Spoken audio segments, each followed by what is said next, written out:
चाहे बाहरी कष्ट हो या भीतरी पीड़ा हो, कभी शिकवा शिकायत प्रेमी के मुख में नहीं होता। वो प्रेमी नहीं होते, वो देह प्रेमी होते हैं, भोग प्रेमी होते हैं, जो प्रभु से याचना करते हैं। प्रेमी प्रभु से याचना नहीं करते हैं। देखो ना, जो जाने ते कहे नहीं सहाय। सहना भी कई प्रकार का होता है। एक होता है आप ईश्वर हो, आप जैसा सहाओगे सहना पड़ेगा। एक तो ये सहना है। इसके पहले सहना है कि हमारे कर्म हैं, उनका भोग भोग रहे हैं। दूसरा है कि हमारे कर्म कैसे हो सकते हैं, अब तो हम आपके शरणागत हैं, पर आपका विधान है, अब जैसा सहाना है तो आपको सहाओ। अब ईश्वर हो, आपके ऊपर तो कोई बस है नहीं। एक ये सहना है और एक ये सहना है कि प्यारे, आपने जो विधान किया है बहुत मंगल में किया है, आपकी जय हो, आपकी जय हो, तेरा किया मीठा लागे। ये बहुत बड़ी बात है, बहुत बड़ी। ये प्रेमी हृदय बोल, तेरा किया मीठा लागे।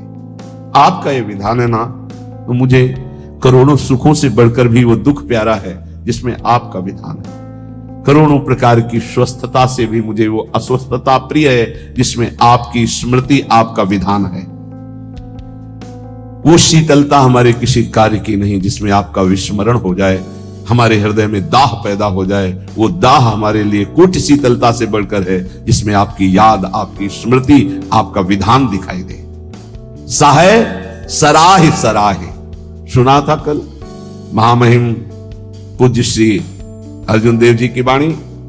वाह गुरु का किया बड़ा मधुर होता है, बड़ा मधुर लग रहा है, तेरा किया मीठा लागे। कैसा भयानक कष्ट शरीर में, कैसी प्रताड़ना दी जा रही थी, वो बड़े प्रेम से मुस्कुराते हुए से सैर। ये है प्रेमी का हृदय, दूसरे की सामर्थ्य नहीं। ठाकुर हरिदास जी को 22 बाजारों में बाहरी शरीर को पीड़ा पहुंचाई जा रही, कोड़े मारकर हरि बोल के सिवा कुछ नहीं निकला, एक बार भी आह नहीं कहा। बलिहारी है इन महापुरुषों के चरणों में। प्रहलाद जी को भीषण यातना दी गई, एक बार भी शिकायत नहीं की हरि से। मीरा जी को कितनी यातना दी गई, विष पिलाया गया, एक बार भी गिरधर से कहीं शिकायत पद में नहीं मिलेगी, आपने मुझे बहुत कष्ट दिया, ऐसा कभी नहीं कहा। क्यों? सहाय सराह सराहे, जय हो, आपकी जय हो प्यारे, आपके विधान की जय हो। आप बड़े मंगलमय हो, बड़े सुखदाता हो। ये दुख जो है महान सुख देने वाला है। जी तो ही ऐसी चाहिए सब ही की सहिले, घट घट में प्रभु रमि रहो उत्तर का को देहि। ऐ भक्त हृदय, प्रेमी हृदय, तुझे ऐसा चाहिए कि तुझे सबकी सह लेना चाहिए, किसी को उत्तर मत दो। कोई तुम्हें गाली दे रहा है, निंदा कर रहा है, अपमान कर रहा है, चुपचाप सह जाओ। क्यों? घट घट में मेरा प्रभु रमा हुआ है, वही मुझे पुष्ट करने के लिए ये अपमान, ये निरादर, ये निंदा आदि की लीलाएं कर रहा है। शांत भाव से सह जाओ, आप महान बन जाओगे। महान वही हुआ जो सह गया, जो सह नहीं गया वही टूट गया, वही विषयी हो जाता है। जी तो ही ऐसी चाहिए सब ही की सहिले, घट घट में प्रभु रमि रहो उत्तर का को दे। कितना सहूं, कितना सहूं, कब तक सहूं? तो बोले एक बार तो मरना ही है ना, मृत्यु तो एक बार आएगी ना, मरने तक सह लो। देखो, तन छुट बेलो हद है सहिले मन धरि धीर। अरे धैर्यवान उपासक, बहुत से बहुत शरीर ही छूट जाएगा, वो तो एक बार छोड़ना ही है, 2 बार तो नहीं छोड़ना, और वो अपने नियत समय पे छूटेगा। चुपचाप सह लो। जैसा लिखा है ऐसा महापुरुषों के जीवन में पाया गया। तन छुट बेलो हद है सहिले मन धरि धीर, क्यों इतनी ममता करे कोटिन छाड़े शरीर। करोड़ों शरीर छोड़ चुके हो, एक बार प्रभु के लिए इस शरीर की ममता छोड़ दो। जैसा विधान हो चुपचाप उसे सहो, देखो उन्नति हो जाएगी, आपकी अध्यात्म उन्नति हो जाएगी। क्यों काहू को बावरो अपनो दुख बताए। गांठ बांध लो, अपनी पीड़ा अपने हृदय की हमारे हृदयेश्वर प्रभु जानते हैं। किसी से भी मत कहो, किसी और के कहने से वो खुद पीड़ा युक्त है, वो खुद प्रभु के आश्रित है, तुम भी प्रभु के आश्रित हो, क्यों किसी से कहते हो? बुरी सखी कितनी बढ़िया बात बता रहे। क्यों काहू को बावरे अपनो दुख सुनाए, अगर वो बहुत वैष्णव है, भक्त है, तो वह ही में दुख पावई तेरी पीर न जाए। तेरी पीड़ा तो नहीं मिट जाएगी ना, वो और दुखी हो जाएगा। अगर भक्त नहीं तो उपहास करेगा। रही मन मन की मन व्यथा, रखिए मन में गोए। ये सुनी ठलई है लोग सब, बांटी न ली है कोई। इसलिए अंदर की बात अंदर ही रख के केवल प्रभु, केवल प्रभु। रे मूरख क्यों चतुर बने, अरुझत बारंबार। भलो भलो कई छाड़ी दे, बहुबातन व्यवहार। कभी कभी उपासक फंस जाता है कि हम दूसरे का कल्याण कर देंगे। अरे मूर्ख मत बन, बहुत प्रवीण है। अरे सब में प्रभु विराजमान है। चर्चा भी करनी है तो प्रभु के सुख के लिए, परमानंदमय प्रभु के यश गान के लिए। श्वांता सुखाए तुलसी रघुनाथ गाथा, श्वांता सुखाए। हमें भगवान ने यश गाने का अवसर दिया है, हम दूसरे का कल्याण कर दें इतनी सामर्थ्य नहीं। कह रहे हैं रे मूर्ख, ए मूर्खता मत करना। क्यों चतुर बने, अरुझत बारंबार। इतनी बार समझाया, इसको समझ में नहीं आता, ऐसा वैसा, ये बहुत दुष्ट है, नीच है। भूल गए सामने शिष्य का नाटक करने वाला सिर्फ भगवान ही है, दूसरा कोई नहीं है। सबके अंतःकरण में घट घट व्यापी परमात्मा ही बैठा हुआ है। अय उपासक, भलो भलो कही छाड़ी दे, बहुबातन व्यवहार। ये चार लोग तुम्हें बहुत अच्छा कहें, ये व्यवहार में मत उतरो, व्यवहार छोड़ दो। हठ करी पक्ष न रोपिए, नहीं करिए उपदेश, सब सो नम नीचे रहो। ये बहुत बड़ी बात है। अपना कहीं भी किसी भी तरह का अभिमान जागृत न हो। सब सो नम नीचे रहो, छाणी बलपन लेस। कोई अपने अंदर बड़प्पन लेस मात्र भी नहीं। अगर कोई अपना पक्ष विजयी हो रहा है कि हम जीत गए इनसे ज्ञान, मौन हो जाओ। हारे को हरि नाम, चुपचाप नाम जप करो। अपना पक्ष रोपिए मत। सब में प्रभु विराजमान है। सब सो नम नीचे रहो, छाणी बड़प्पन लेस। सब ज्ञानी सब ही चतुर, उर्पे रख हित चंद। काहे करे सो सब भली, तू न बोल मति मंद। अय उपासक, यदि भगवत प्रेम प्राप्त करना चाहता है तो ऐसा मान सब ज्ञानी, सब चतुर है, सबको भगवान प्रेरित करते हैं। जो जैसे चल रहा है बढ़िया है, किसी की निंदा नहीं, किसी का अपमान नहीं, किसी का दोष दर्शन नहीं। तू बोल मत, किसी की निंदा मत कर, धैर्य पूर्वक केवल अपने भजन में रहे, फिर तेरे अंदर प्रेम प्रकाशित होगा। कठिन पीर है प्रेम की, बिरला जाने ताहि। और जे जाने ते कहे नहीं, सहे सराही सराही। प्रेम ये जानने में आने वाला विषय नहीं। इसीलिए कभी प्रेमी कोई अनुभव नहीं होता कि मैं प्रेमी हूं, मेरे में प्रेम बढ़ रहा है। अगर ऐसा अनुभव तो अहंकार बढ़ रहा है, प्रेम नहीं। कभी ज्ञानी को यह ज्ञान नहीं होता कि मैं परम ज्ञानी हूं, मैं पूर्ण बोधवान हूं, कभी नहीं होता। और मैं अज्ञानी हूं, मुझे बोध नहीं, ऐसा भी नहीं होता। ना वो ये बोल सकता है कि मुझे पूर्ण बोध हो चुका है, क्योंकि ये किसको बोध हो रहा है? अहंकार को। और ये भी नहीं कहा जा सकता कि मैं अधूरा हूं। ना अधूरा ना पूरा, वही सच्चा पूरा। वैदिक सिद्धांत की बात। ऐसे ही प्रेम में कभी पूर्णिमा नहीं होती। प्रेम सदा बढ़िबो करे, प्रतिक्षण वर्धमानम। ज्यों शशि कला सुबेश, सच माने चंद्रमा जैसे अपनी कलाओं से बढ़ता रहता है। पर या में पूनो नहीं, ताते कबहू न शेष। इसमें कभी पूर्णिमा नहीं होती प्रेम में, ये बढ़ता ही चला जाता है। अब प्रेमी को ये अनुभव नहीं होता कि मेरे में प्रेम है। अगर अनुभव होता है तो अभी अहंकार शेष है, वो अत्यंत दैन्य रहता है, उसको अपने अंदर प्रेम की कमी दिखाई देती है, वो रोता है प्रेम के लिए। जब उपासक अपने आराध्य देव के निरंतर चिंतन में चित्त को डुबोता है, संसार से पूर्ण रूप से उदासीन हो जाता है, तब उसके अंदर की विशुद्ध प्रेम वृत्ति, ममतामयी वृत्ति अपने आराध्य देव में लगती, तभी ये दिव्यता आध्यात्म की उसमें जागृत होती है। श्रीपाद प्रबोधानंद जी महाराज कह रहे हैं, बहुत बढ़िया श्रीधाम वृंदावन की महिमा का ऐसा रसास्वादन करा रहे हैं कि जीव का परम कल्याण हो जाए। दविष्ठे यस्तिष्ठे दति कृति निष्ठा कुविषये, सकृत वृंदाट व्यास तृणकमपि वन्देत सुकृति सतत प्राणस्योच्छृङ्खल निखिल शक्ति करुणया ध्रुवं देहस्यान्ते हरिपदमलभ्यं च लभते। ध्रुवम सत्य देहस्यान्ते, शरीर पूरा होने के बाद हरिपद मलभ्यंच लभते, अलभ्य लाभ हरिपद परम पद की उसे प्राप्ति होती शरीर छूटने के बाद। किसको? बोले दविष्ठे यस्तिष्ठे दति कुकृति निष्ठा कुविषय।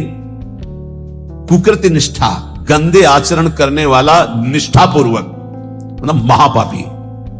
कुविषय, गंदी बातों में, गंदे विषयों में जिसकी निष्ठा पूर्वक पाप रति है वो वृंदावनवासी होगा? बोले नहीं। दविष्ठे यस्तिष्ठे, दविष्ठ दूर देश में रहने वाला, घोर पापाचरण करने वाला। कुकृति निष्ठा, निष्ठा पूर्वक कुकृति गंदा आचरण करने वाला। जैसे इस समय आराधना, उसका जीवन ही ऐसा है, गंदे आचरणों का निष्ठा पूर्वक आचरण करना, मतलब महापापी।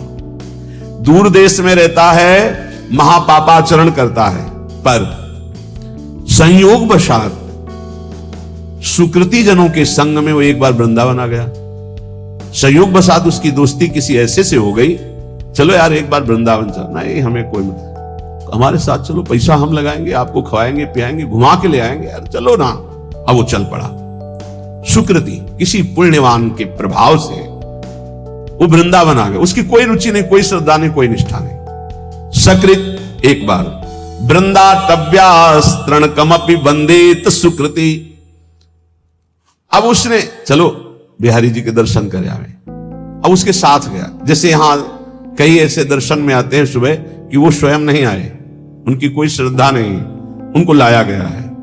जैसे किसी श्रद्धालु गृहस्थ की गाड़ी का वो ड्राइवर है, या कोई ऐसे घर का कोई सदस्य है, सब चल रहे हैं तू भी चल, तो उसकी चेष्टा दिखाई देती है कि ये श्रद्धा से नहीं आया, इसे जबरदस्ती लाया गया है।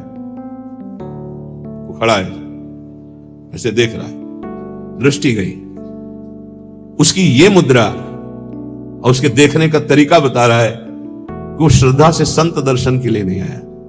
क्योंकि हजारों हृदयों में जो उल्लास दिखाई देता है, राधा राधा नाच रहे, रो रहे, उत्साहित हो रहे, उसमें कोई फर्क नहीं। लेकिन उसका पुण्य उदय हो गया। पुण्य पुंज बिन मिले ही ना संता। क्या पुण्य उदय हुआ? उसकी नौकरी लग गई ऐसे परिवार में जो भक्त है, वो ड्राइवर है, या उसका जन्म हुआ ऐसे परिवार में जो भक्त है पर वो बिल्कुल अभक्त है, उसका कोई न संत में श्रद्धा है न भगवान में श्रद्धा है, पर उसके कल्याण का योग बन गया। श्री धाम वृंदावन आया। और यहां तो कह रहे वृंदाटव्यास तृण कमपि, एक तृण तिनका, उसमें भी उसकी नमन क्रिया हो गई, प्रणाम कर लिया। तो उसने प्रणाम नहीं किया। कईयों को देखा कि जब दृष्टि में दृष्टि मिला के उनको अपने आप ऐसे, वो यंत्रवत ऐसे होना पड़ेगा। और जिनकी उपेक्षा कर दी गई, मंगल ही होगा तुम्हारा, आए हो किसी भी भाव से खड़े हो, तुम्हारा मंगल ही होगा। अब यहां से अमोघस्य, अब उनके जीवन का उत्थान शुरू हो गया। एक तृण की वंदना कर दे, एक तृण की वंदना, वृंदावन के एक तिनके को प्रणाम कर ले। इसलिए उद्धव जी ने कहा मुझे तृण बना दो, गुल्म लता औषधि बना दो। सकृत वृंदाटव्यास तृणकमपि वंदेत सुकृति। एक बार वृंदावन आ गया, एक बार ऐसे ही प्रणाम कर लिया किसी लता को, संत को, बिहारी जी के दर्शन कर ऐसे ही कर लिया, ऐसे। वो बड़े कृपालु है, कृपा समुद्र है। तुम खड़े तो हो ना, इतना ही काफी है। तुम क्या देखने के लिए खड़े हो ये हम नहीं देख रहे हैं, तुम खड़े हो, आकर खड़े हो, दरबार में आ गए श्री जी के, और किसी भी भाव से आए तो तुम्हारे भाव का प्रभाव नहीं है। यहां सत्तारणीकृत स्वभाव उनके स्वभाव का, तुम्हारे भाव का नहीं। वृंदावन ही प्रभाव सुन अपनो ही गुण देत, अपना प्रभाव करेगा वृंदावन। ये अगर श्लोक सुनने को मिल जाए तो हमारी प्रार्थना है, जहां जहां तक कान में शब्द जाए, यहां जो बैठे हैं उनके तो भाग्य की क्या सराहना, लेकिन जिन्होंने कभी वृंदावन दर्शन नहीं किया, एक बार जरूर आ जाना, एक बार जरूर दर्शन कर जाना प्रभु के। इस धाम में एक बार जरूर घूम जाना, यहां की हवा लग जाए तो तुम्हारी संसार की हवा जितनी है वो तुम्हारी दुर्गति नहीं कर पाएगी। ये श्लोक मतलब अहोभाग्य जो महापुरुषों ने धाम की ऐसी महिमा को देखा और वर्णन किया। कह रहे दविष्ठे बाहर दूर देश में रहता है, यस्तिष्ठे दति कुकृति निष्ठा कुविषये, गंदे आचरणों की निष्ठा पूर्वक पापाचरण करता है। और सकृत एक बार किसी सुकृति जन के संग वृंदावन आ गया और वंदे तृणकमपि, एक तृण की, लता की, बिहारी जू की, संत की, ब्रज किसी की भी वंदना कर दी, प्रणाम कर दिया, तो बोले सतत प्राणस्योच्छृंखल निखिल सकते करुणया ध्रुवम देहस्यांते हरिपदमलभ्यंच लभते। जिनका वृंदावन है वो बहुत करुणामयी है और अखिल शक्ति संपन्न भगवान उनके चरणों में झुके हुए हैं। हमारी लाडली जू बोले वो अपनी कृपा करती है इस धाम में आने वाले के ऊपर। तो तत्प्राणस्योच्छृंखल, जिस समय उसके प्राण निकलेंगे तो ध्रुवम, ध्रुव माने परम सत्य, देहस्यांते, देह छूटने के बाद हरिपद मलभ्यंच लभते, वो हरिपद को प्राप्त हो जाएगा, फिर आप वृंदावन वासी हो। तभी हम कई बार कहा है कि अगर 100-200 बार मोक्ष मुक्ति होती तो आराम से हो जाती, अपने पास इतनी रकम है। राधाना एक हरिपद कमल अभ्यंच लभते, अलभ्य लाभ उसे हरिपद की प्राप्ति हो जाएगी। घोर पापी यदि एक बार वृंदावन आ जाए, तो हमें इस बात पर विश्वास करना चाहिए कि भगवान का नाम, भगवान के रूप, भगवान की लीला, भगवान का धाम ये बड़े महिमामय है। अजामिल जीवन भर पाप किया, अपने बेटे के बहाने उच्चारण किया नारायण, तो परम पद मिल गया ना, ये तो धाम है। यहाँ की रज एक बार लग गई, एक बार प्रणाम कर लिया और फिर वो चला गया।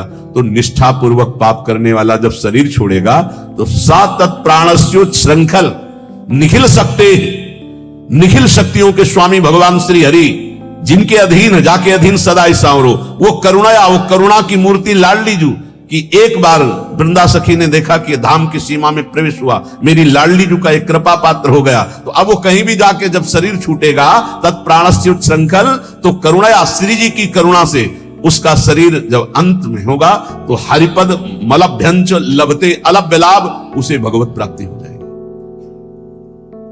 कई बार कहा है आप लोगों से कि निश्चिंत रहो, आपका पास बन गया है, आपका पास बन चुका है। क्यों?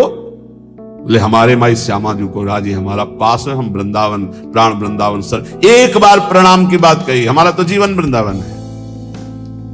कुबेराणाम कोटिर हसति धन संपत्ति भी रहो। वृंदावन जब कृपा करके संपत्ति देता है तो कुबेर का उपहास करने वाली संपत्ति होती है वृंदावन वासी के पास।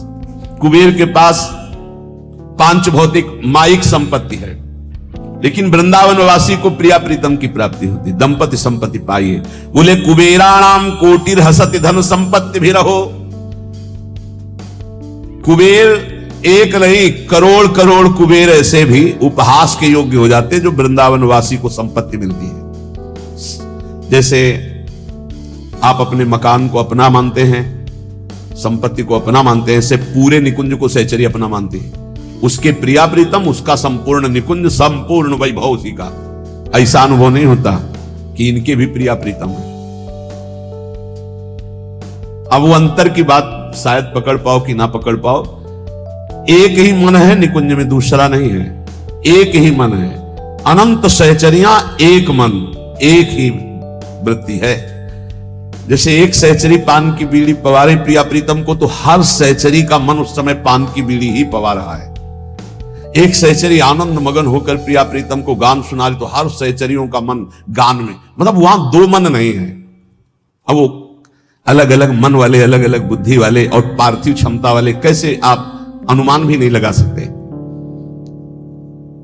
संपूर्ण निकुंज मेरा, क्योंकि मेरी प्रिय सखी श्री किशोरी जो है, मेरी सखी है, मेरी स्वामिनी है, मेरी किशोरी जो है। तो कुबेराणाम कोटिर हसति धन संपत्ति भी रहो। जो दिव्य वृंदावन की, एक बार अकबर सम्राट श्री स्वामी हरिदास जी के दर्शन पाए, उसने सोचा कि कुछ ऐसी सेवा करनी चाहिए जिससे स्वामी जी प्रसन्न हो जाए। स्वामी जी से कहा, स्वामी जी कुछ आज्ञा कीजिए, सेवा करने की प्रबल हमारे अंदर इच्छा है, आप आदेश कीजिए। कहा नहीं, तुम्हारी सेवा की कोई आवश्यकता नहीं। स्वामी जी प्रार्थना है, कोई सेवा तो बता दे। उनका तुम सेवा करने लायक ही नहीं हो। तो उसने कहा ऐसा क्यों? बोले तुम्हारे पास संपत्ति ही नहीं कि सेवा कर सको। तानसेन की तरफ देखा कि बता दो कि सम्राट है, बादशाह हूं। स्वामी जी का मुझे पता है, लेकिन तुम्हारे पास संपत्ति नहीं है। उनका आप आदेश कीजिए। तो उनका लिवा जाओ, इनको केसी घाट की एक सीढ़ी टूटी हुई है, उसको बनवा दो।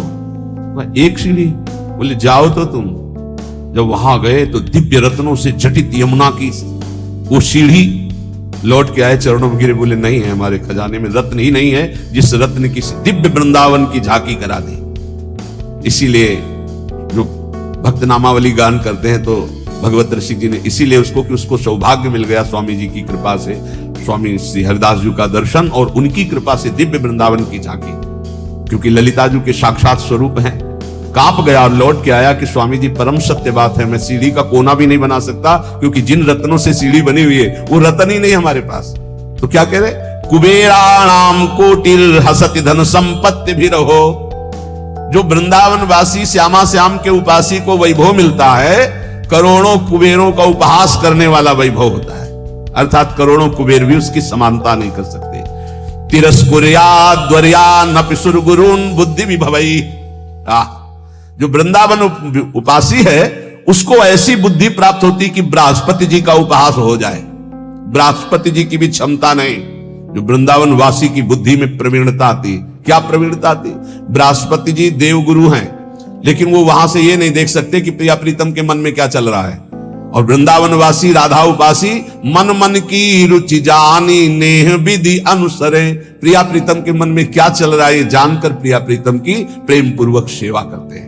मन मन की रुचि जानी, प्रिया प्रीतम के मन की रुचि जानकर। ये बृहस्पति जी में सामर्थ्य नहीं। प्रिया प्रीतम को कैसे सुख पहुंचाना है ये बृहस्पति जी की बुद्धि। संपूर्ण बृहस्पति जी का ज्ञान उद्धव जी को प्राप्त है। बृहस्पति जी गुरु हैं उद्धव जी के, लेकिन उद्धव जी जब वृंदावन में आए तो अपने को ज्ञानहीन पाया। गोपियों के समक्ष और चरणों में लौट गए, बोले अभी तक मुझे इसका परिचय ही नहीं था। तो जिसे बृहस्पति जी को भी परिचय नहीं है वो है वृंदावन प्रेम रस। यहां कह रहे श्रीपाद की जो वृंदावन के राधा चरणारविंद की उपासना करता है उसकी बुद्धि में जो बात आती है वो बृहस्पति जी की भी बुद्धि में नहीं। तिरस्कुर्या द्वर्या नपि सुरगुरुन बुद्धि विभवई। सुरगुरु बृहस्पति जी की बुद्धि का भी तिरस्कार करने वाला ज्ञान, अद्भुत प्रेम वृंदावन उपासक को प्राप्त होता है। अशोच्या स्त्री पुत्रादिभिर्षम इड्यो हरिरसात् झुको प्रहलाद्यरति कृधि वृंदावन वने। श्री सुखदेव जी प्रहलाद आदि जिन प्रभु की रति को प्राप्त हुए, आश्चर्य की बात है, बड़े सोच की बात है कि लोग स्त्री पुत्र आदि में आसक्त होकर ऐसे मानव देह को भगवान की भक्ति प्रेम रस में ना डुबो करके व्यर्थ में नष्ट कर देते हैं। श्रीपाद का कहना है कि जहां ऐसा वैभव मिलता है, जहां ऐसी बुद्धि मिलती है, जहां का ये प्रभाव है कि एक बार आ जाए प्रणाम कर ले इस भूमि को तो उसको अंतिम समय परम कल्याण की प्राप्ति होती है। तो अपने परिवार के राग में फंसकर, मोह में फंसकर पापाचरण करते हुए जो जीवन व्यतीत करते हो तो ये व्यर्थ जीवन है। इसको सार्थक करने के लिए निरंतर नाम जपने का अभ्यास करो। कभी कभी वृंदावन आकर दर्शन कर जाओ। जो कर्म करते हो पापाचरण उसमें ना हो, वो कर्म भगवान को अर्पित करो। इसी जन्म में भगवत